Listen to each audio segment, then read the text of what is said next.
Hi and welcome back to my channel. My name is Garance French and this is Garance French Evolution.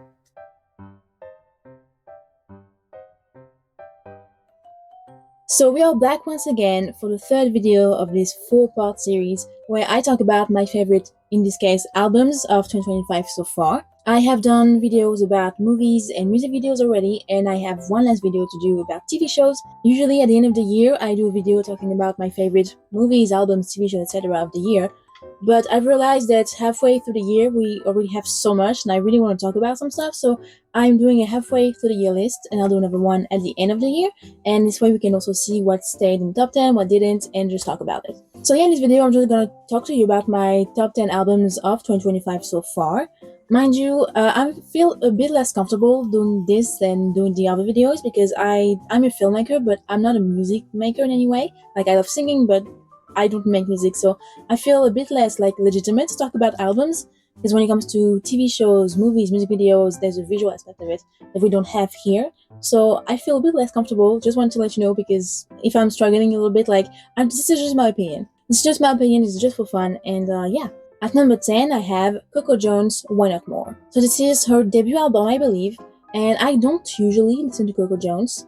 I listened to a couple of singles from the album before. I liked them, like they were fun, but I didn't really care for them like that. But I still decided to listen to the album, and honestly, it was nice, and I really liked it. I didn't really know what to expect.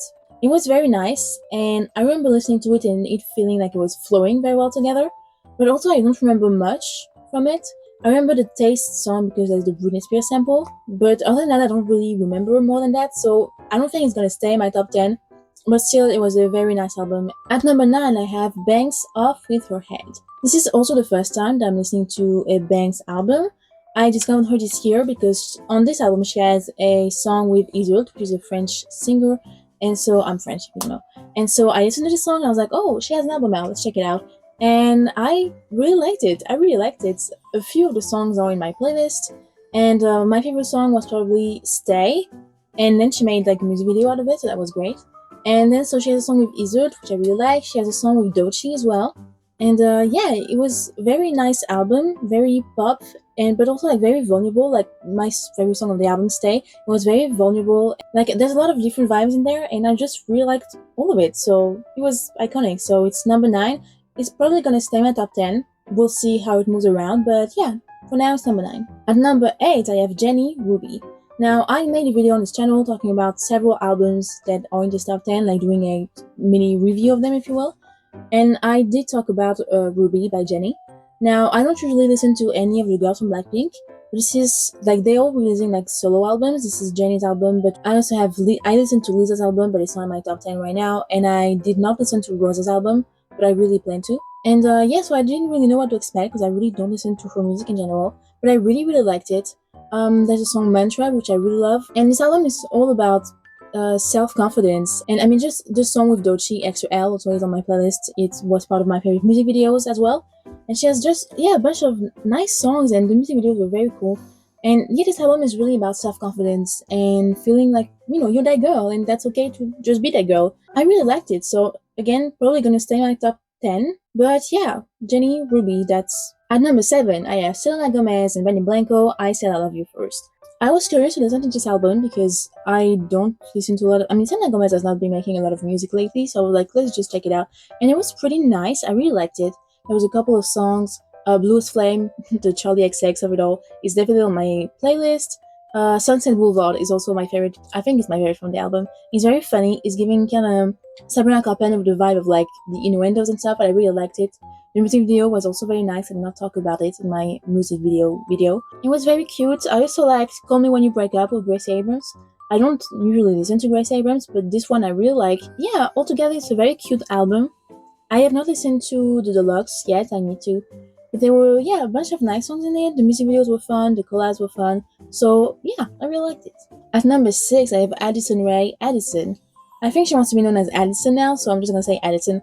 But this was her debut album, and that was amazing. That was amazing. Like, what do you mean? Like, Diet Pepsi that she released last year, I feel I didn't care for this song, but then I did. Now, of the few singles that she released, I really liked Headphones On. I mean, her music videos were so cool for Diet Pepsi and Aquamarine last year, and this year for headphones on, and Fame is a Gun. I don't remember all the music videos she dropped, but they were very nice. And yeah, it's a very good album, especially for a debut album. You can clearly tell like her identity and stuff, and it was very nice, and I really liked it. So it's gonna stay in my top 10 probably the whole year. At number 5, Elton John and Brady Carlile, Who Believes in Angels. If you don't know me, then I am a huge Elton John fan, and I was super excited for him to release new music. And I do not listen to Brandi Carlile, but I love her voice. This album felt very much like a blend of both artists, and it was very nice. You could find some like Elton John, like classic Elton John from like the 70s, but also more recent stuff. And there were songs I think that were written only by Brandi Carlile, and songs like their voices really complement each other. Also, both of them have some time to shine on their own on each song, and then on the album, sometimes I think there's a song that's only sung by Brandi Carlile or something. Like, it's just very beautiful, and I really like the message behind it. My favorite song might be Swing for the Fences. It was a very beautiful song. Who Believes in Angel, the title track, is also so nice, and their voices are just so great together, and I really, really liked it. So yeah, that album was iconic for me, and yeah. At number 4, I have Marina, Princess of Power. This is one of the latest albums I listened to. I again did not listen to Marina like ever, but I listened to, she dropped one of her first singles, I think it's Butterfly, and then she dropped Cantissimo, which I talked about in my favorite music video. I love the song Cantissimo, and the whole album was so cool. And again, it was very pop, very hyper pop, very cunt, but also very vulnerable. And my favorite songs probably Cantissimo, Je ne sais quoi. I don't know why I'm saying it for the English accent of French, Je ne sais quoi, but like, there was another one, Princess of Power, I listened to the other day. I was vacuuming around and I put it in my playlist, and so I was listening to that, and that was fun. And Everybody Knows I'm Sad, is it called? There's a few songs on there that I really, really like. And so this album was very cool. I also like the cover very much, like with the corset and stuff, and she's so pretty. So yeah, that was a great album. And a lot of it is in my playlist already, so. At number 3, I have Sabrina Carpenter, The Short and Sweet Deluxe. Now, she is blessing us with a new album again this year, so this might like replace this in the top 10, I don't know. But yeah, I really loved Short and Sweet last year. I was very excited to hear some new songs, and I think did I talk about it already on the channel? Maybe. Yeah, my favorite song of the deluxe are Busy Woman and 15 Minutes. I think they're very fun. They're very Sabrina Carpenter, and I just love them very much. I don't listen to the other songs that much, but they're still very nice, and I really like how on the album and the deluxe she's very vulnerable in some places and also very confident and sexy in others, and it's very nice to have both. And so yeah, I really like this album, I really like the deluxe, and I can't wait to hear her latest album because I love Man Child. I talk about it also in my music video. I really cannot wait to see what she has in store for us. At number 2, I have Tate McRae, So Close to What. Again, I already talked about it in my like unscripted podcast video. But yeah, Tate McRae, I love this album so much. I have a bunch of songs in my playlist. I talked about the music video for Revolving Door and Sports Car in the music video. Oh my god, take a shot every time I say that. And I really loved it. It was again very pop, very vulnerable, but also, I mean, Sports Car, one of my favorite songs probably. There are a bunch of songs that I like also, what's it called? Green Light I really like I Do. I don't know, there's just a bunch of songs. I don't want to get into it too much because also I really talked about it more in detail in that episode, so if you want to check it out, you can. That was a very good album, and it's on repeat. It's on repeat in my household, so yeah. And finally, at number 1, I don't think this comes as a surprise because again, I talked about it in my unscripted podcast video, but Mayhem by Lady Gaga. That's the first time that I listened to a Gaga album like completely, and that was so good. Like, I loved Disease last year and Die With A Smile. It took me a while to appreciate Die With A Smile, but now I just love it so much. And of course, then Disease, and this year Abracadabra. This was also in my top 10 music videos because peak Lady Gaga, like hello.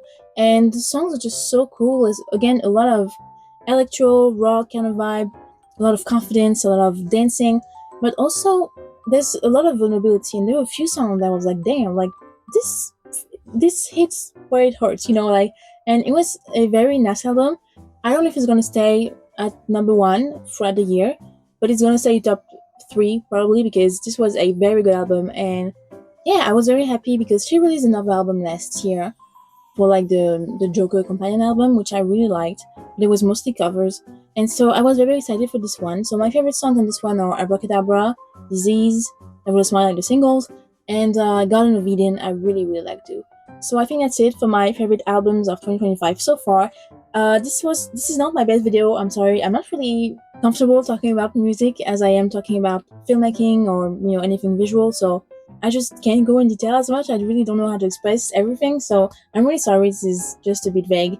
But like at least this way we have a list, and I'll be able to compare it to the list at the end of the year and see what stayed and what didn't. And I have a lot of albums I have to listen to, but I'm busy, so. And that was my top 10 favorite albums so far. You can check out my other videos about music videos and movies, and I'll do another one for TV shows. And yeah, thank you so much for watching the video. I hope you enjoyed it. You can leave a like, comment, and subscribe. And I'll see you soon for another video. Bye!